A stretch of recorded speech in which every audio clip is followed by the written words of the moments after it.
এত রাত্রেবেলা কি করছো তোমরা দুজন? আর বলো না, মায়ের মাথা যন্ত্রণা করছে সেই দুপুর থেকে। তাই এখন রাত্রেবেলা করে অনেক প্রচন্ড মাথা যন্ত্রণা হচ্ছে, তাই আমি এখন মাকে মামলা দিতে দেবো, দিয়ে খুব ভালো করে মাসাজ দিয়ে দেবো। আজকে দিদিমাকে দিয়ে আসতে গেছিল, তো একটু টেনশন করেছে, দিদিমার জন্য একটু মন টন খারাপ করেছে, তাই মনে ব্যথা করছে।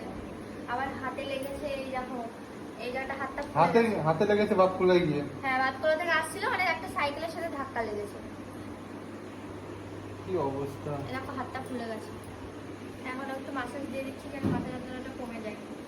আরে সাইকেলটা আসছে, আমিও আসছি, আর সাইকেলের সাথে ধাম করে লাগলো এই জায়গাটায়। মানে অ্যাক্সিডেন্ট বলে তার কিভাবে অ্যাক্সিডেন্ট বলে আজকে জানলাম আমি। দেখে শুনে পার হয় না একদম রাস্তা, কি ভাবতে পার হয়ে যাবে, আর কি ধাক্কা লেগে গেছে। তোর জন্য পেয়ারা কিনতে যাচ্ছিলাম, আর তুই আমার জন্য পেয়ারা কিনে আমাদের নিয়ে পেয়ারা আসবি। কিনতে গিয়ে অ্যাক্সিডেন্ট করেছে, তাহলে ভাবো তোমরা।